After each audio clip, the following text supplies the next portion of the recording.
Welcome back. If you're watching this, it means something inside you is restless. Something is whispering that you're capable of more than you're currently settling for. And you're right. The power of silence mindset. And over the next few minutes, we're going to tear down the mental walls you didn't even know you built. We're going to look at the neuroscience of why you stop and how legends like David Goggins broke through. This isn't feel-good motivation. This is a neurological reprogramming. So get comfortable being uncomfortable. Take a breath, and let's begin. Your brain is lying to you. Right now, it has a secret safety lock designed to keep you weak, comfortable, and average, and you are letting it win. Here is the shocking truth neuroscientists have discovered. Your body's limit is not where your physical capacity ends. It's where your brain decides to apply the emergency brakes to keep you safe from the pain of success. That burning sensation in your lungs when you work out, that's not failure, that's the governor, the mental speed limiter. Most people live their entire lives trapped inside the first 40% of their potential. They stop when it gets hard, they quit when it hurts. But what if I told you that the feeling of "I can't go on" is actually just a neurological glitch you can override? What if you could rewire your brain to crave the pain that everyone else runs from? Stay with me for the next 12 minutes. We are going to hack your nervous system. Think about the heaviest thing you've ever lifted. Now, imagine lifting a car. Sounds impossible, right? But it happens. In moments of extreme crisis, mothers have lifted vehicles off their trapped children. Why? Because in that split second, the brain's safety lock breaks. The governor shuts down. Most of us need a crisis to access that power, but David Goggins decided to become the crisis. Picture this, a young man, 300 pounds, working as an exterminator, spraying for roaches in the dead of night. He's broke, depressed, and filled with self-hatred. He's looking in the mirror and he sees a failure. He sees a quitter. He sees the shame of a childhood filled with poverty, fear, and violence. But that shame, he didn't let it drown him. He threw it into the furnace. He looked at himself and said, "Who are you, and who do you want to be?" That moment of radical honesty was the detonation. He decided to become a Navy SEAL. The only problem? He was terrified of water. He couldn't swim, and he was obese.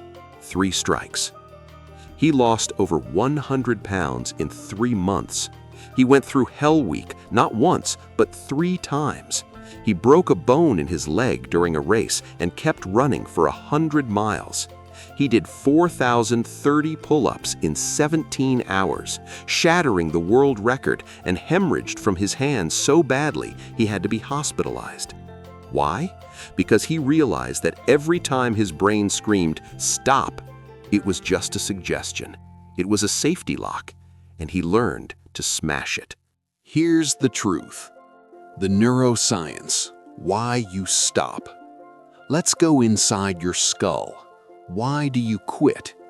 It's not because your muscles give out. It's because of a tiny, ancient part of your brain called the limbic system. This is your survival center. Its only job is to keep you safe, comfortable, and alive. It hates change. It hates pain. It hates discomfort.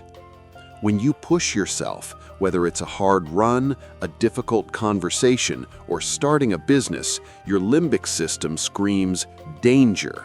It triggers a dump of cortisol, the stress hormone, and pulls back on dopamine, the reward chemical. It makes you feel heavy, anxious, and tired. This is the governor.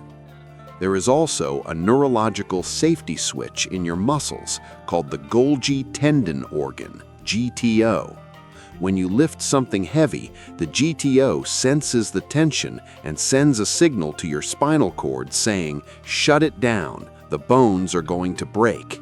It literally turns off your muscle activation to protect you from tearing yourself apart. But here is the mind hack.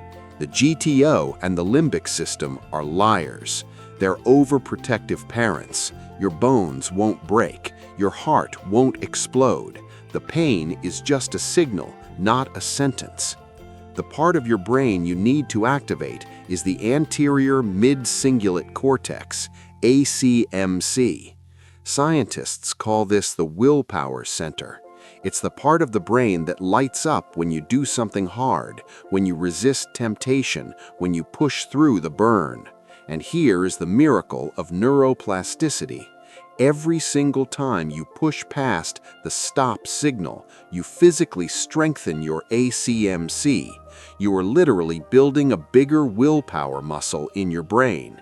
You are callousing your mind, just like you callous your hands. Actionable mindset strategies. How to break the lock. So how do you do this? How do you build that callus starting today?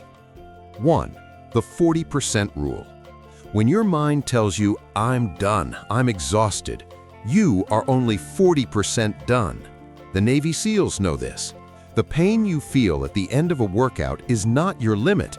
It's just the point where your brain starts negotiating with you to quit. Your next rep, your next minute, your next hour, that's where you build the callus. 2. The accountability mirror.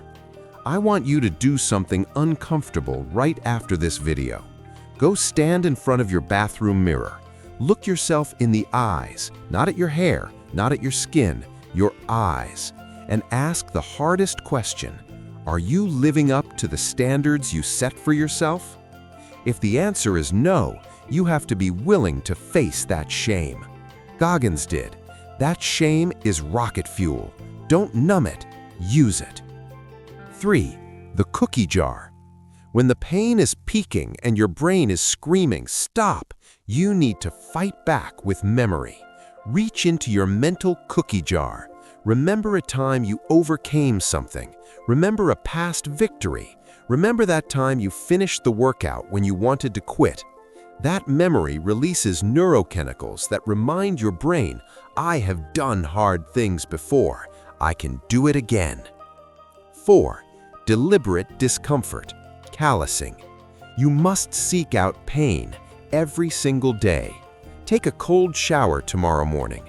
When that freezing water hits your skin and your brain shrieks, get out, you stay. You stand there and you breathe.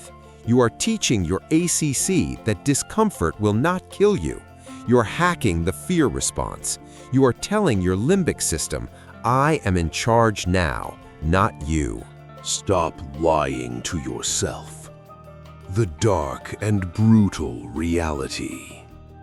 Let's get brutally honest for a second. Modern self-help will tell you to love yourself. It will tell you to take it easy. You're doing your best. Be kind to yourself.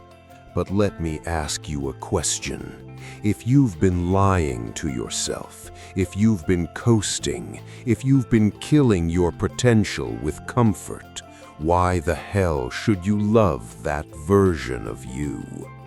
Self-love is meaningless if it's not preceded by self-respect. And you don't get respect by taking it easy.